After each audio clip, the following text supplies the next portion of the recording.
सर्वप्रथम सुगति को प्राप्त, विद्या आचरण से संपन्न, करुणा के सागर भगवान तथागत बुद्ध को उनके सुआख्यात तात्कालिक फल देने वाले धम्म को और 2500 वर्षों से निरंतर सुप्रतिष्ठित सरल न्यायप्रिय मार्ग पर आरूढ़ श्रावक संघ को 3 बार वंदन करते हैं और आज का धम्म सत्र आरंभ करते हैं।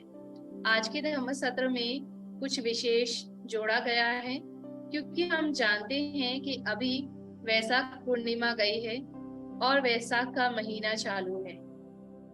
5 मई को हम सभी ने वैशाख पूर्णिमा सेलिब्रेट किया, लेकिन हम जानते हैं कि वैशाख पूर्णिमा के दिन भगवान ने महापरिनिर्वाण को प्राप्त किया, परंतु वैशाख पूर्णिमा के दिन भगवान के पार्थिव शरीर को अग्नि नहीं दी गई।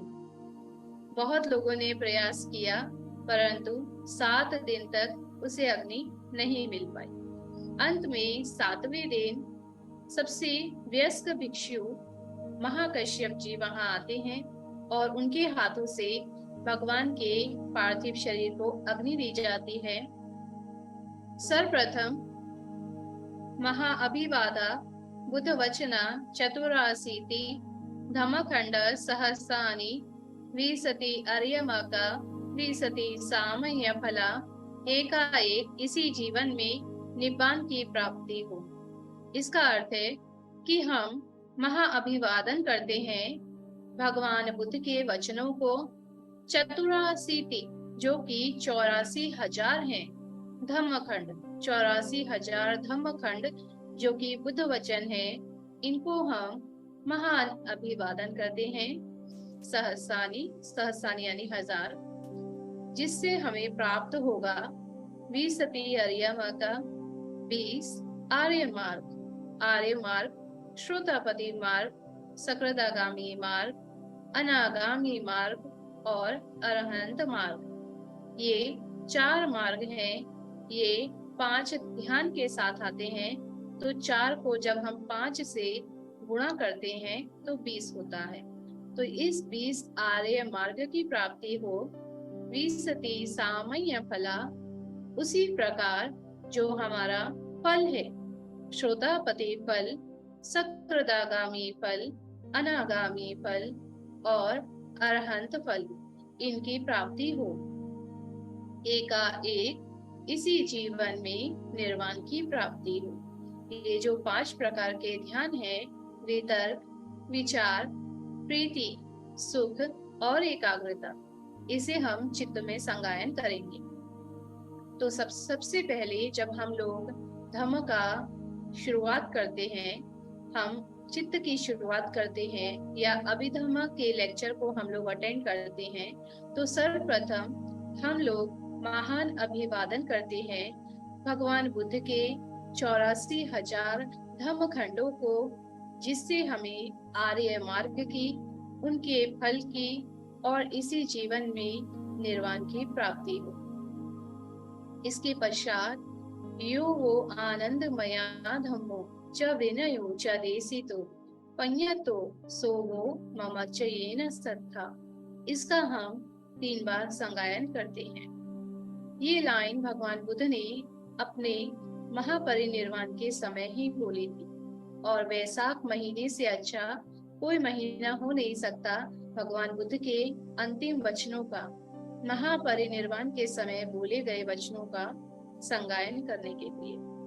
भगवान ने जब अपने अंतिम समय में थे, अपने महापरिनिर्वाण की शैया में वो लेटे हुए थे, तो उस समय भगवान ने आनंद से कहा, आनंद, मेरे जाने के बाद किसी भी भिक्षु में, संघ में ऐसा विवाद न उत्पन्न हो, ऐसा कलह न उत्पन्न हो कि आपके जाने के बाद हमारा शास्त्र कौन होगा, हमारा गुरु कौन होगा।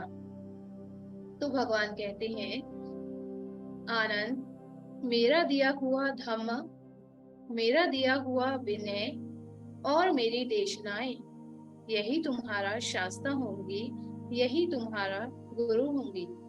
हम जानते हैं कि जब परिवार में एक पिता होता है जो पूरे परिवार के लिए आजीविका कमाता है, पूरे परिवार का भरण पोषण करता है। परंतु जैसा कि पिता के मृत्यु होने के बाद परिवार का कोई ना कोई सदस्य जो भी श्रेष्ठ होता है, वो उस जिम्मेदारी को ले लेता है। इसी प्रकार भगवान का एक परिवार था। समस्त भिक्षु और भिक्षुणी संघ उनका एक परिवार था।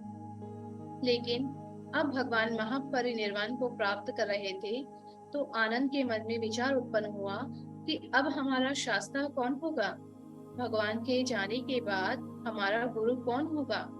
तो भगवान ने अपने धर्म का, अपने शासन का उत्तराधिकारी, अपने शासन का वारिस किसी भिक्षु को नहीं बनाया, बल्कि उन्होंने अपने शासन का वारिस, अपने शासन का उत्तराधिकारी अपने धर्म को बनाया।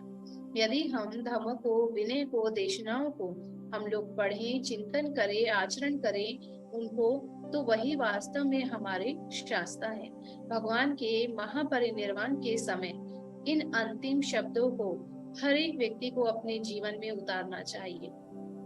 बुद्ध प्रतिमा के साथ साथ हमें अपने घरों में, अपने मंदिरों में, जहाँ पर भी हमने अपने घर में छोटा सा विहार बनाया है, जहाँ पर भी हमने भगवान की प्रतिमा स्थापित की है, वहाँ हमें भगवान की देशनाओं से भरी, भगवान के वचनों से भरी पुस्तकें भी रखनी चाहिए और रोज उन पुस्तकों का संगायन हमें करना चाहिए। चाहे छोटा ही हिस्सा हम उसका संगायन करें, लेकिन डेली नियंत्रित हमें जो है निरंतर हमें जो है उसका संगायन करना चाहिए।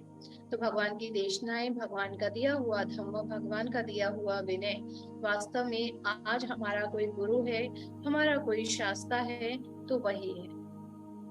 इसीलिए हम लोग इसका संगायन करते हैं।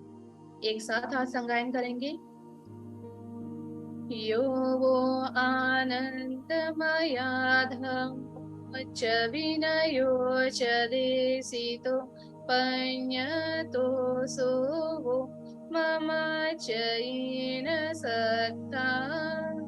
यो वो आनंदमया धम्मो च विनयो च देशितो पඤ्यतो सो वो मम च येन सत्ता। यो वो आनंदमया धम्मो च विनयो च देशितो पඤ्यतो सो वो मम च येन सत्ता। नमो तस् भगवतो अरहतो सम्मा सम्बुद्धस्स। पहली बार मैं अभिवादन करती हूँ अनुत्तरा सम्मा संबोधि को, जो पඤ्याधिका है, जिन्होंने 20 असंख्य और 1 लाख महाकल्प में पारमी पूरी की है। नमो तस् भगवतो अरहतो सम्मा सम्बुद्धस्स। दूसरी बार मैं अभिवादन करती हूँ अनुत्तरा सम्मा संबोधि को, जो श्रद्धाधिका है, जिन्होंने 40 असंख्य और 1 लाख महाकल्प में पारमी पूरी की है। नमो तस् भगवतो अरहतो सम्मा सम्बुद्धस्स। तीसरी बार मैं अभिवादन करती हूँ अनुत्तरा सम्मा संबोधि को, जो वीर्याधिका है, जिन्होंने 80 असंख्य और 1 लाख महाकल्प में पारमी पूरी की है। लोभ मूल चित्त 8। सो मनस सहगतं दीर्घिगतं संपयुतं असंखारिकं कामवचरं अकुशलं लोभमूलचित्तं। सो मनस सहगतं दीर्घिगतं संपयुतं ससंखारिकं कामवचरं अकुशलं लोभमूलचित्तं। सोमनससहगतं दीर्घिगतं विपयुक्तं असंखारिकं कामावचर अकुशललोभमूलचित्तम् सोमनससहगतं दीर्घिगतं विपयुक्तं ससंखारिकं कामावचरम् अकुशललोभमूलचित्तम् उपेक्षा सहगतं दीर्घिगतं संपयुक्तं असंखारिकं कामावचरम् अकुशललोभमूलचित्तम् उपेक्षा सहगतं दीर्घिगतं संपयुक्तं ससंखारिकं कामावचरम् अकुशललोभमूलचित्तम् उपेक्षा सहगतं दीर्घिगतं विपयुक्तं असंखारिकं कामावचरम् अकुशललोभमूलचित्तम् उपेक्षा सहगतं दीर्घिगतं विपयुक्तं ससंखारिकं कामावचरम् अकुशललोभमूलचित्तम्। इसके पश्चात हम लोग चेतसिक का संगायन करेंगे।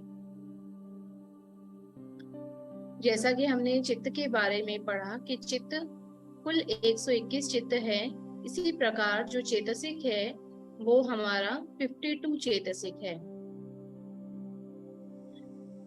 चेतसिक 52 वर्गीकृत इसे 3 भागों में बांटा गया है।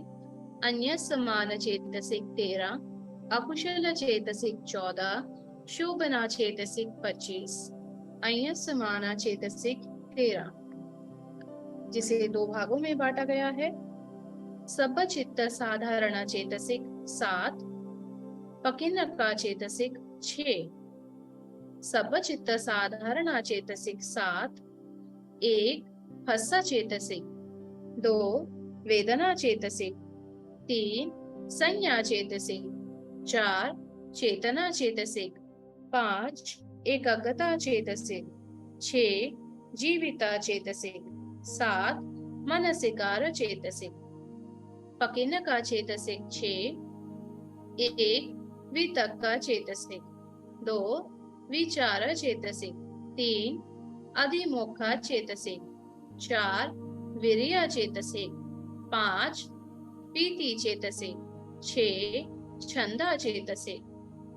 इसके पश्चात अकुशल चेतसिक 14 जिसे 5 भागों में बांटा गया है। मोचतुक चेतसिक 4, लोतिक चेतसिक 3, दोचतुक चेतसिक 4, थिदुका चेतसिक 2, विचिकिच्छा चेतसिक 1। मोचतुका चेतसिक 4, मोहा चेतसिक 2, अहिरिका चेतसिक 3, अनोतप्पा चेतसिक 4, उद्धच्च चेतसिक। लोतिका चेतसिक 3, 1 लोभा चेतसिक, 2 दिट्ठी चेतसिक, 3 माना चेतसिक। दोचतुक चेतसिक 4, दोष चेतसिक 2, ईसा चेतसिक 3, मच्छरिया चेतसिक 4, कुकुच्चा चेतसिक। थिदुका चेतसिक 2, 1 थीना चेतसिक। विचिकिच्छा चेतसिक 1, विचिकिच्छा चेतसिक। शोभना चेतसिक 25 वर्गीकृत। शोभना चेतसिका को 4 भागों में बांटा गया है। पहला शोभना साधारणा चेतसिक 19, विरति चेतसिक 3, अपमन्या चेतसिक 2, पंचेंद्रिया चेतसिक 1। शोभना साधारणा 1 श्रद्धा चेतसिक, 2 सती चेतसिक, 3 हिरी चेतसिक, 4 ओत्तप्पा चेतसिक, 5 अलोभा चेतसिक, 6 अदोसा चेतसिक, 7 तत्तमच्छ तत्ता चेतसिक, 8 कायपसति चेतसिक, 9 चित्तपसति चेतसिक, 10 काय लहुता चेतसिक, 11 चित्त लहुता चेतसिक, 12 काय मुदुता चेतसिक, 13 चित्त मुदुता चेतसिक, 14 काय कम्मन्यता चेतसिक, 15 चित्त कम्मन्यता चेतसिक, 16 काय पागुण्यता चेतसिक, 17 चित्त पागुण्यता चेतसिक, 18 कायो जुगता चेतसिक, 19 चित्तो जुगता चेतसिक।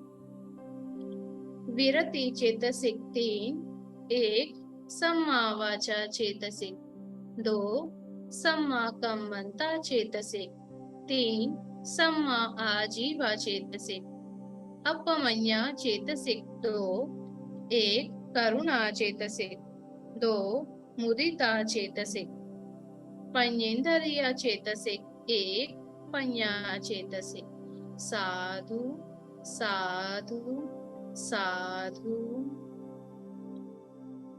तो जैसा कि आपने अभी 8 लोभ मूल चित्त के साथ चेतसिक का भी संगायन किया कि हमारा चित्त जो है वो कभी अकेले काम नहीं करता। चित्त और चेतसिक ये एक साथ काम करते हैं, ये एक साथ उत्पन्न होते हैं, ये एक साथ नष्ट होते हैं। इनका आरमन, इनका जो केंद्र है वो एक ही पर रहता है। इसी तरीके से आज हमने 8 लोभ मूल चित्त के साथ चेतसिक का भी संगायन किया। चेतसिक को कैसे बांटा गया है, कौन सा चेतसिक कौन से चित्त के साथ कार्य करता है, इसके बारे में आज हम थोड़ा सा जानेंगे। इसीलिए मैंने आपको चेतसिक का संगायन कराया। तो सबसे पहले हम लोग चित्त से आरंभ करते हैं। मुझे आशा है कि आप सभी को चित्त का जो वर्गीकरण है वो कंठस्थ हो गया होगा।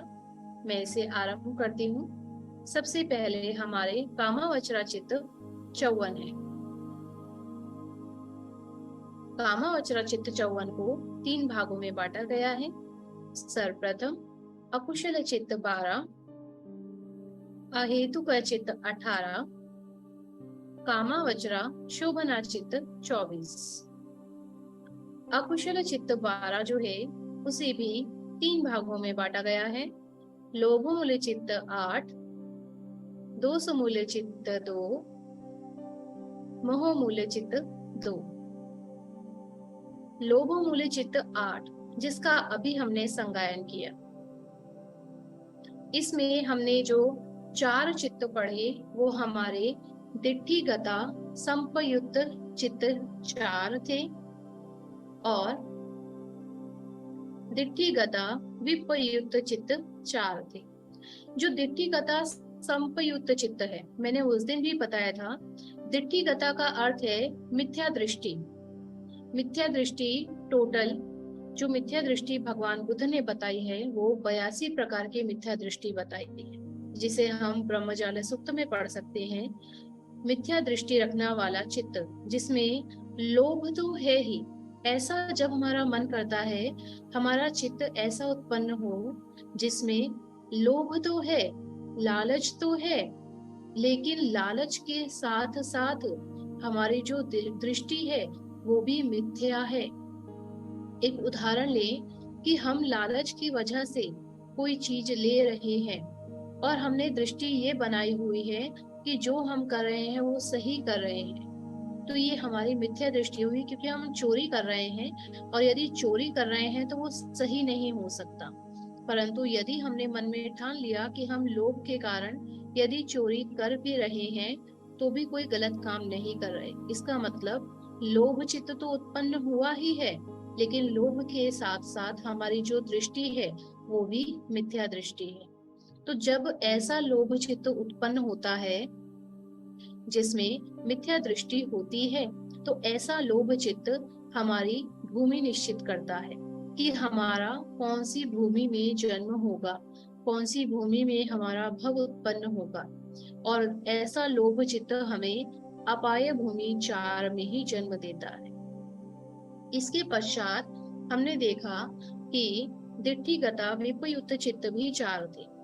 इसका अर्थ है कि हमारे अंदर लोभ तो जाग रहा है परंतु मिथ्या दृष्टि नहीं है। इसका मतलब लोभ है लेकिन हमें पता है कि वो लोभ चित्त ही है, इसलिए मिथ्या दृष्टि हमारी उसमें नहीं है। तो ऐसा जो चित्त होता है वो हमारा उस भूमि में हमारा रूप कैसा होगा वो निश्चित करता है। जैसा कि यदि हमें जानवर में जन्म लेना है, हमारा लोभ चित्त जागा और लोभ चित्त की वजह से हमें पशु योनि मिली। हमने पशु के रूप में जन्म लिया। अब पशु के रूप में तो जन्म लिया, लेकिन उस पशु के रूप में हमारा जो बॉडी है वो कैसे होगी, हमारी काया कैसी होगी, ये निश्चित हमारा लोभ मूल चित्त दिट्ठिगता विपयुक्त वाला चित्त निश्चित करता है। जब लोभ के साथ मिथ्या दृष्टि होगी तो वो हमारी भूमि निश्चित करेगा, लेकिन जब लोभ चित्त के साथ मिथ्या दृष्टि नहीं होगी तो वो हमारा उस भूमि में रूप कैसा होगा ये निश्चित करता है। तो ये 8 प्रकार के लोभ चित्त हैं जिसे हमने 2 भागों में विभाजित किया। एक दिट्ठिगता संपयुक्त चित्त 4, दूसरा दिट्ठिगता विपयुक्त चित्त 4। एक जिसमें मिथ्या दृष्टि है, दूसरी जिसमें मिथ्या दृष्टि नहीं है। मिथ्या दृष्टि जिसमें है ऐसा चित्त हमारी भूमि निश्चित करता है। मिथ्या दृष्टि जिसमें नहीं है ऐसा चित्त हमारा उस भूमि में रूप कैसा होगा यह निश्चित करता है। इसके पश्चात द्वेष मूल चित्त 2। हमने अकुशल चित्त 12 के विषय में पढ़ा। अकुशल चित्त 12 में से लोभ चित्त 8 है, दोष मूल चित्त 2 है, जिसमें एक चित्त है पटिघा। पटिघा का अर्थ है क्रोध आना। पटिघा संपयुक्त असंखारिकम, गुस्सा आ रहा है, गुस्से से युक्त द्वेषमूल चित्त है, लेकिन असंखारिकम है। असंखारिकम का अर्थ है काया से, वचन से और मन से, तीनों से हमें बहुत गुस्सा आ रहा है। द्वेष तो है ही, लेकिन द्वेष के साथ साथ गुस्सा भी आ रहा है। कई बार ऐसा होता है द्वेष तो होता है लेकिन हम लोग केवल काया और वाणी तक ही उसे सीमित रखते हैं। अभी इसके बारे में हम लोग आगे पढ़ेंगे। तो ऐसा द्वेष चित्त जिसमें हमारा गुस्सा हो और गुस्सा काया, वचन और मन तीनों से हो। पटिघा संपयुक्त क्रोध के साथ जुड़ा हुआ असंखारिका काया, वचन और मन से, ये पूरा द्वेष मूल चित्त जो है ये हमें नरक सत्व के रूप में जन्म देता है। जो अपाय भूमि 4 हमने पढ़ी है उसमें जो सबसे पहला है वो है निरया, अर्थात नरक सत्व के रूप में। हमारी वहां काया कैसी होगा, हमारे वाणी कैसी होगी, हमारा मन कैसा होगा ये निश्चित करता है। इसके पश्चात जो दूसरा हमारा द्वेष मूल चित्त है पटिघा संपयुक्त ससंखारिकम।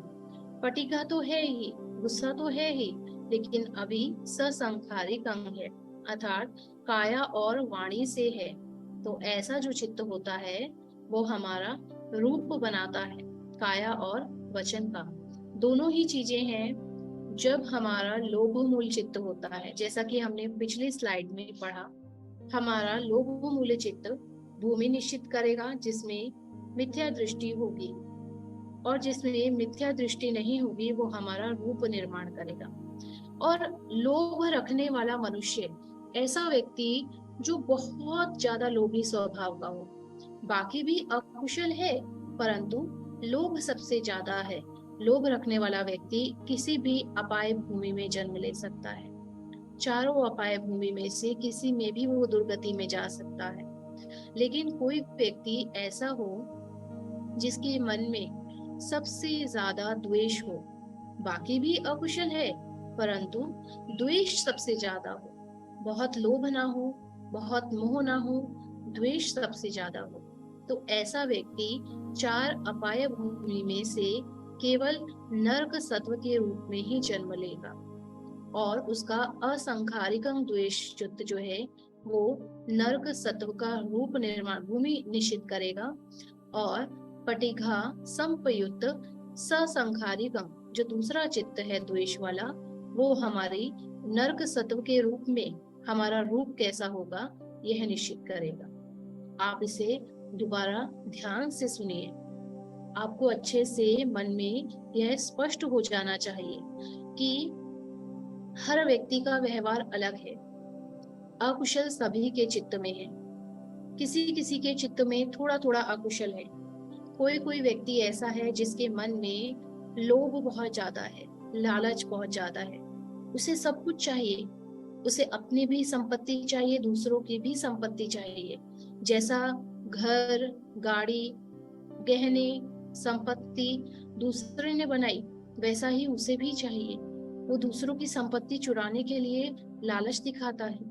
ऐसा लालची लोभी व्यक्ति ये किसी भी भूमि में जन्म ले सकता है। 4 अपाय भूमि में से किसी भी भूमि में जन्म ले सकता है। लेकिन यदि कोई व्यक्ति बहुत द्वेषी स्वभाव का हो, बाकी अकुशल होने के साथ साथ उसे हमेशा गुस्सा ही आता हो, वो हमेशा द्वेषी ही रहता हो, तो ऐसा व्यक्ति केवल और केवल नरक सत्व के रूप में जन्म लेगा। और इसमें जो दूसरा द्वेष मूल चित्त है, नरक सत्व के रूप में उसका रूप कैसा होगा ये वह निश्चित करता है। इसके पश्चात मोह मूल चित्त 2, जिसमें सबसे पहला है विचिकिच्छा। विचिकिच्छा यानी कि शंकाएं। मन में अज्ञानता के कारण बहुत सारी शंकाएं हैं। बुद्ध के बारे में शंका, धम्म के बारे में शंका, संघ के बारे में शंका। और ये सारी शंकाएं जो हैं हमारे चित्त में, ये मोह के कारण है, अर्थात अज्ञानता के कारण है। तो मोह मूल चित्त में जो सबसे पहला विचिकिच्छा चित्त है, ये हमें 4 अपाय भूमि में लेकर जाता है। और दूसरा उद्धच्च चित्त। उद्धच्च के बारे में मैंने पहले भी आपको बताया। हमारे मन में जो बेचैनी रहती है, जो उथल पुथल रहती है, विचारों की बाढ़ आती है, मन को बिल्कुल अशांत कर देती है। एक क्षण के बाद दूसरा क्षण बीतता नहीं कि तीसरा विचार, विचारों पर विचार आते रहे हैं, मन बड़ा विचलित हो रहा है। ये हमारा उद्धच्च चित्त है, जो कि मोह के कारण उत्पन्न होता है। और मोह का अर्थ है अज्ञानता, अविद्या। यदि आप ज्ञान को अर्जित नहीं करेंगे तो अज्ञानी मन हमेशा उद्धच्च में ही रहेगा, हमेशा विचलित रहेगा, हमेशा उथल पुथल मचाता रहेगा। और ऐसा चित्त हमें किसी भूमि में नहीं लेकर जाता। जो हमारा बेचैन विचलित चित्त है, ये हमें किसी भूमि में नहीं लेकर जाएगा, लेकिन ये हमें हमेशा चिड़चिड़ा रखेगा, हमेशा अशांत रखेगा, कभी भी शांत नहीं होने देगा। ये जो अशांत मन है, ये आपका अज्ञानता के कारण है। बहुत सारे लोग हैं, मन इतना अशांत है, इतना अशांत है, फिर वो ध्यान करने के लिए बैठते हैं और फिर वो कहते हैं कि हमारा ध्यान में भी मन नहीं लगता, मन एकाग्र ही नहीं हो पाता, क्योंकि अज्ञानता को तो मिटाया ही नहीं। तो सर्वप्रथम यदि मन को शांत करना है तो पहले अज्ञानता को मिटाना होगा, ज्ञान अर्जित करना होगा। जब मन स्थिर होगा, विचलित नहीं होगा, चंचल नहीं होगा, तब आप ध्यान में बैठकर एकाग्र हो पाएंगे। तो सर्वप्रथम अज्ञानता को मिटाइए, मोह को मिटाइए। तो ये हमारे, आपने देखा, सबसे पहले हमने लोभ चित्त पढ़ा, लोभ मूल चित्त 8, जिसे 2 भागों में बांटा। दिठ्ठिगता संपयुक्त चित्त 4, दिठ्ठिगता विपयुक्त चित्त 4। दोष मूल चित्त 2 थे, जिसे 2 भागों में बांटा। पटिघा संपयुक्त असंखारिकं चित्त, पटिघा संपयुक्त ससंखारिकं चित्त। तीसरा मोह मूल चित्त, जिसे हमने 2 भागों में बांटा, विचिकिच्छा चित्त और उद्धच्च चित्त। इसके पश्चात हम चेतसिक का डिवीजन देखते हैं। चेतसिक, जिसका संज्ञायन अभी हम लोगों ने किया, कुल चेतसिक 52 है, जो कि चित्त के साथ ही उत्पन्न होते हैं और चित्त के साथ ही नष्ट होते हैं। इसे 3 भागों में बांटा गया है। सबसे पहले है अन्यस्माना, जो आपको येलो बॉक्स में दिख रहा है। अन्यस्माना चेतसिक, जैसा कि नाम से ही पता चल रहा है, समान चेतसिक, ये सभी भी समान रूप से काम करते हैं। ये 13 चेतसिक ऐसे हैं जो सभी चित्त के साथ में समान रूप से कार्य करते हैं, लेकिन इसके अलावा जो 2 डिवीजन हैं, अकुशल चेतसिक 14, ये अकुशल चेतसिक 14 जो है वो अकुशल चित्त 12 के साथ ही काम करते हैं। और शोभना चेतसिक 25, ये शोभना चेतसिक शोभना चित्त के साथ ही काम करते हैं। शोभना चित्त मतलब 12 चित्त को छोड़कर बाकी जितने भी चित्त हैं वो शोभना चित्त हैं, 12 अकुशल चित्त को छोड़कर। तो आप ये स्लाइड के माध्यम से, आप एरो के माध्यम से समझने का प्रयास कीजिए कि चेतसिक ऊपर है, चेतसिक को 3 भागों में बांटा है। शोभना चेतसिक 25, अन्यस्माना चेतसिक 13, अकुशल चेतसिक 14। शोभना चेतसिक केवल शोभन चित्त के साथ काम करता है। अकुशल चेतसिक केवल अकुशल चित्त के साथ कार्य करता है। अन्यस्माना चेतसिक 13, ये सभी के साथ कार्य करता है। ये शोभना के साथ भी कार्य करता है, अहेतुका के साथ भी कार्य करता है और अकुशल के साथ भी कार्य करता है। ये कॉमन चेतसिक है जो सभी के साथ काम करता है।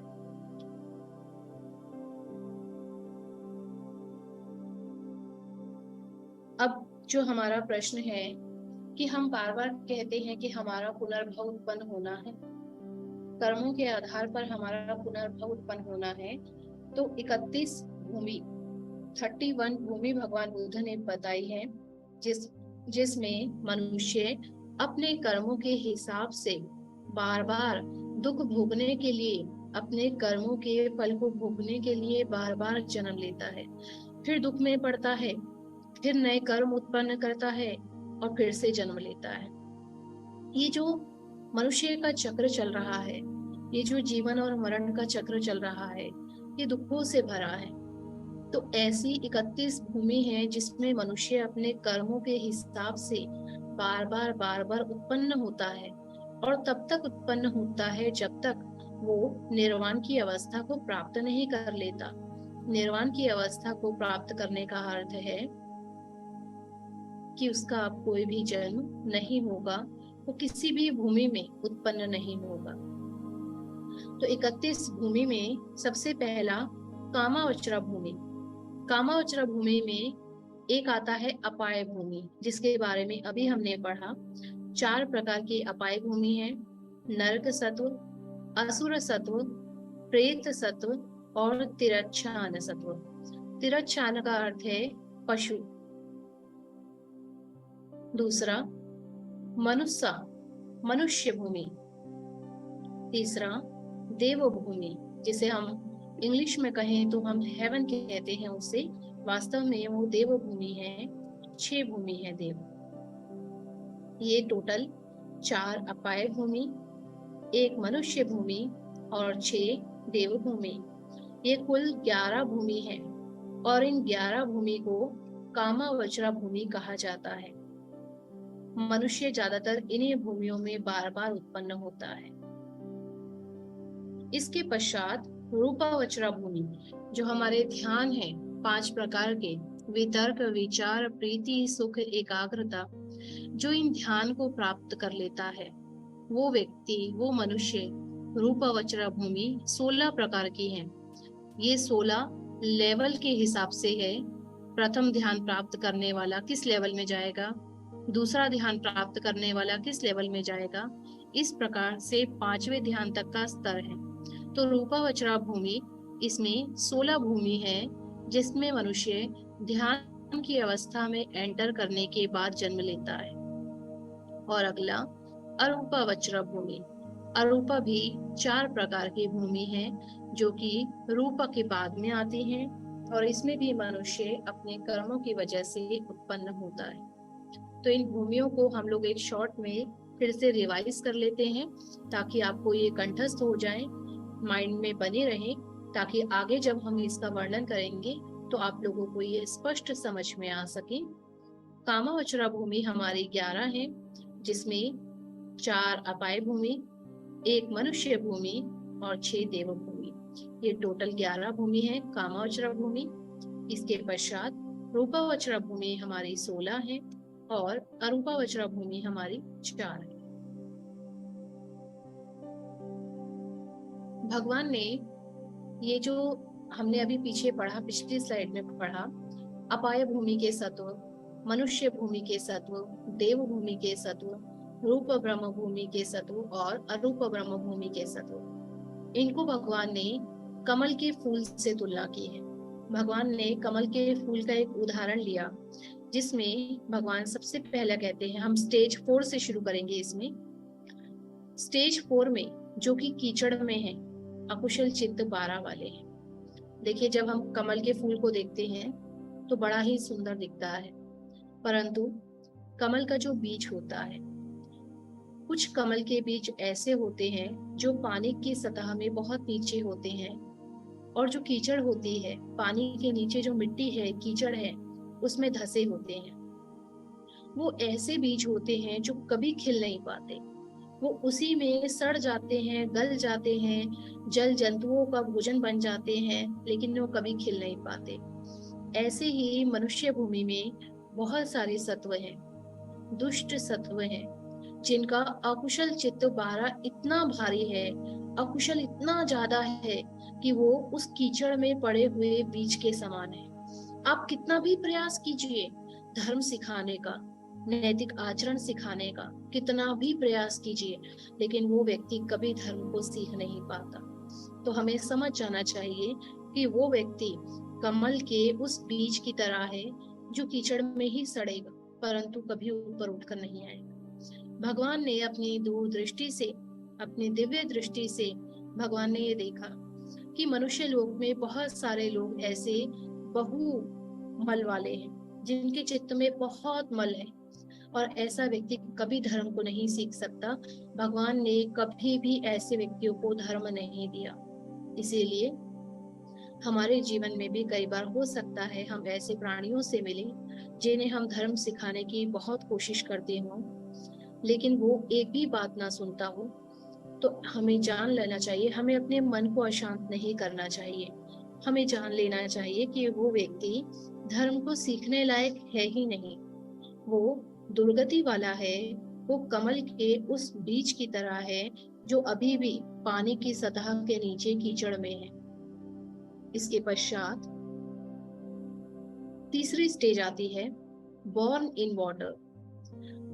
ऐसा बीज जो कीचड़ से थोड़ा सा ऊपर आ गया है, लेकिन पानी की सतह में बहुत नीचे है, बहुत नीचे है पानी की सतह में अभी भी। ऐसा ज्ञान संपयुक्त कुशल चित्त 4 वाला मनुष्य होता है।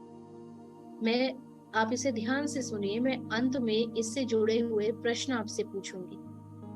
ज्ञान संपयुक्त चित्त 4 वाला होता है, तो ये इसका मतलब हम लोग अकुशल से तो थोड़ा सा ऊपर आ गए हैं, परंतु कुशल की सीढ़ी में अभी भी हम बहुत नीचे हैं, और उस बीच के दोनों चांसेस हैं।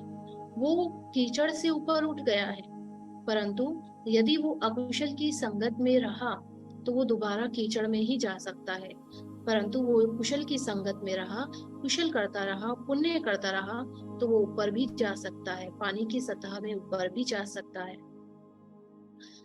दूसरी स्टेज है ग्रो इन वाटर।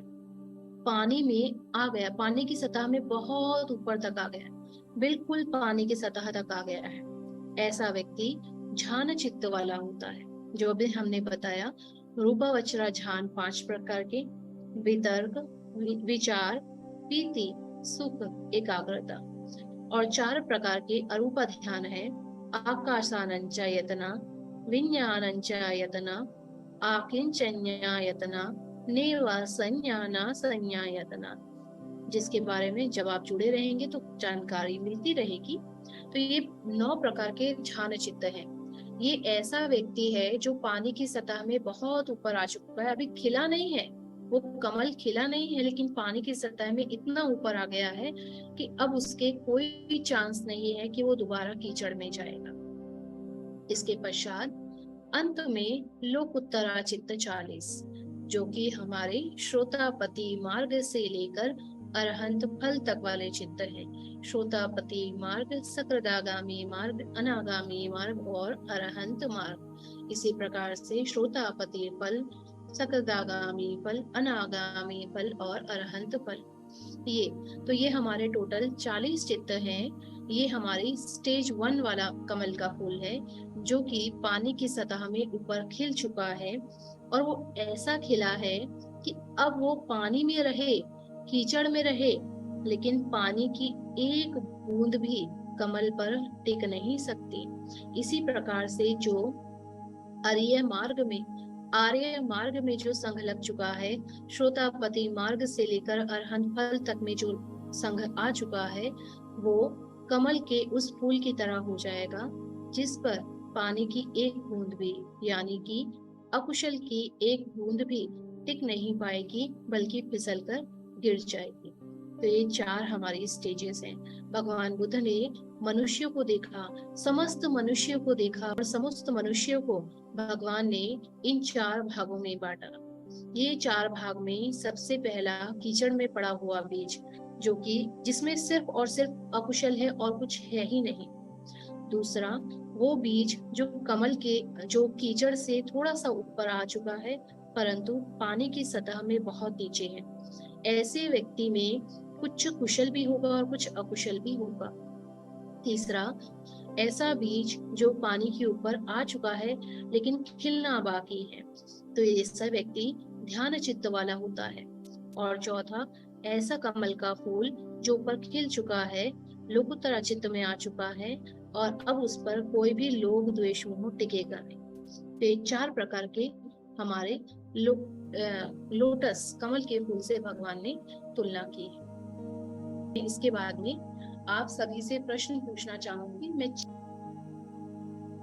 पहला तो मैं इस स्लाइड से प्रश्न पूछना चाहती हूँ, जो स्लाइड आपके सामने है, कि ये 31 भूमियां हैं।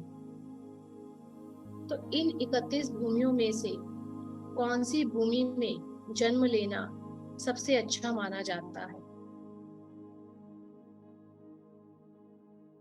वास्तव में इसका आंसर है कि किसी भी भूमि में जन्म ना लेना सबसे सुखकर है। ना मनुष्य में ना देव में, ये सारा जन्म मरण का चक्र ही खत्म होना चाहिए। हम कि अगर जो है हमें लेना भी होगा तो ऑब्वियस है कि मनुष्य भूमि सबसे उत्तम भूमि है, क्योंकि मनुष्य भूमि में ही भगवान बुद्ध के दर्शन करने को मिलते हैं। कि मनुष्य भूमि जो है वो सबसे उत्तम भूमि है। मनुष्य भूमि में ही सम्यक संबुद्धों के, अरहंतों के दर्शन करने को मिलते हैं। आज हम अरहंतों के, सम्यक संबुद्धों के धातु देख पा रहे हैं। ये हमारे मनुष्य भूमि के ही पुण्य कर्म हैं। देव, अब मैं नेक्स्ट स्लाइड से प्रश्न पूछूंगी।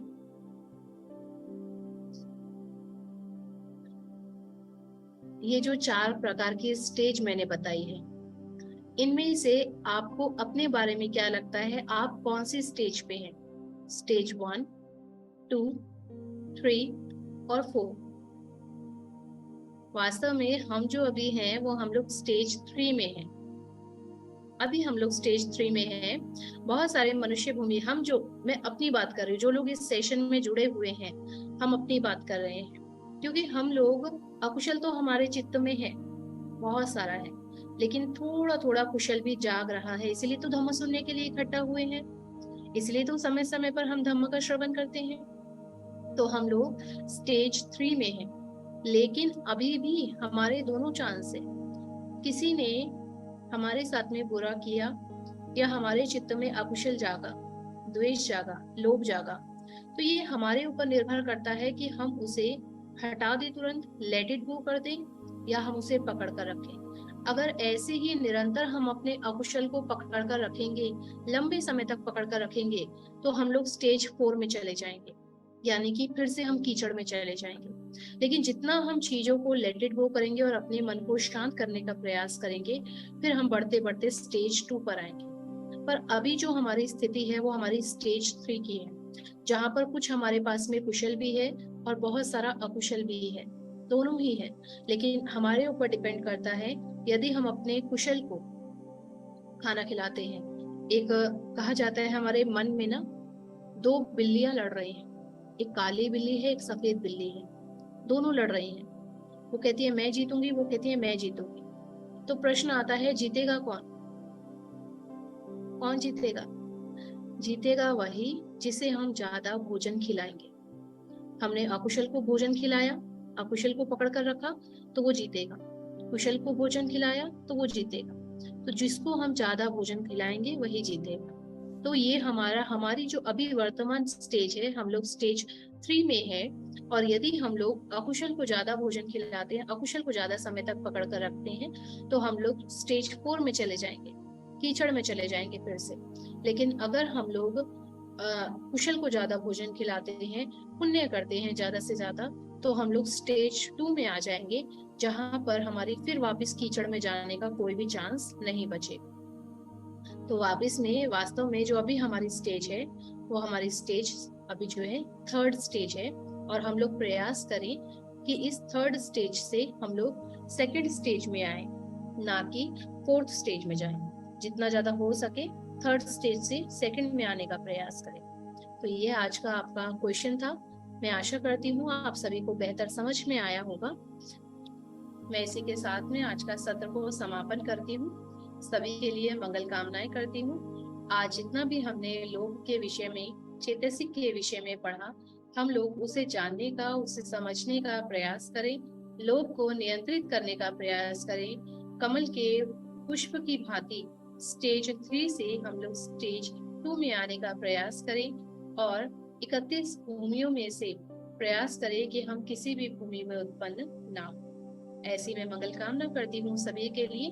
और अगले शनिवार को फिर से 8 बजे हम लोग जुड़ेंगे और इसके आगे का जो सत्र है, जो भी चेतसिक के विषय में है, उसे हम कंप्लीट करेंगे। आप सभी का मंगल हो, सभी के अंदर सुखद वेदना ज्ञान के साथ महाकुशल चित्त उत्पन्न हो और महाकुशल कार्य करते हुए शीघ्र सभी निर्वाण की प्राप्ति करें, ऐसी मंगल कामना करती हूँ।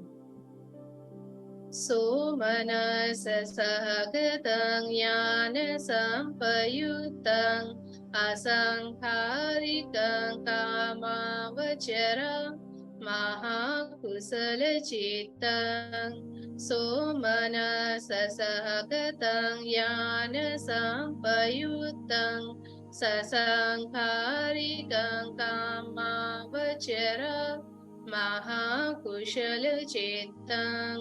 उपेक्षा सहगतं ज्ञान संपयुक्तं असंखारिकं कामावचरं महाकुशलचित्तं।